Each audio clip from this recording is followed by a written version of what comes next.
Pollyanna Principle number 3 states that everyone and everything is interconnected and interdependent, whether or not we acknowledge that. It's another one of those, these are not going to be earth-shattering. When you read these principles, you're looking up and you're going, well, yeah. So is this how we currently function? Well, we know that everything is interrelated. Is what happens in Prescott going to affect Prescott Valley and Chino Valley? Yeah. Yes, it will. Yes, it will. Is what happens, I'll get a bigger yes, is what happens in Phoenix going to affect Prescott? Yeah. How did I know that? What happens in all the states surrounding us here in Arizona affect us. What happens in Mexico affects us. What happens in Washington, D.C. affects us. And what happens here affects everybody else. And we know that the moon, which is a lot farther away than even Washington, D.C., has a huge effect on us. Everything is interrelated and interdependent.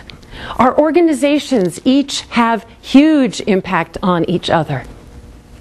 And yet we create these walls.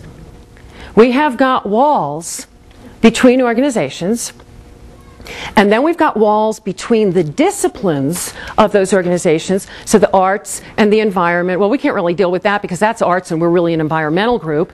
And then, I love this one, within human services we have to have different disciplines within there, because goodness knows mental health, and well, it's not really related to poverty, but it might be. And then we've got real good walls. This one's a good one, is between funders and providers.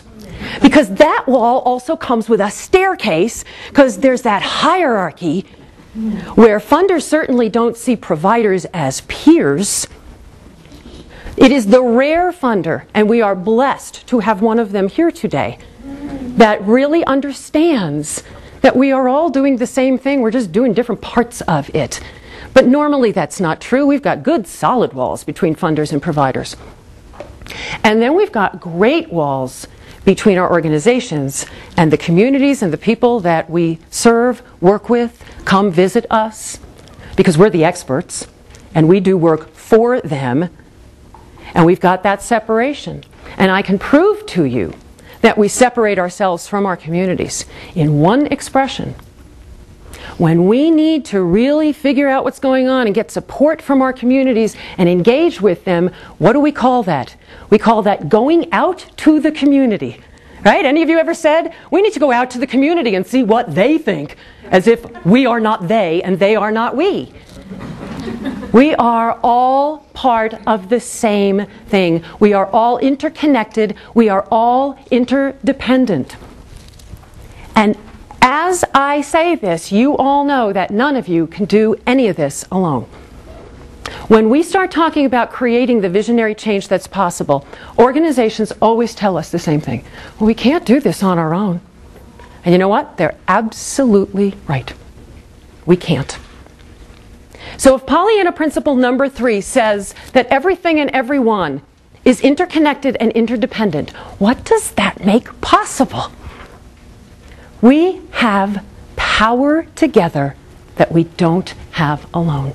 And what it makes possible is anything. The question that you guys were focusing on before, what is possible if we all work together? Absolutely anything. Our interconnectedness is our power. Picture a single drop of water.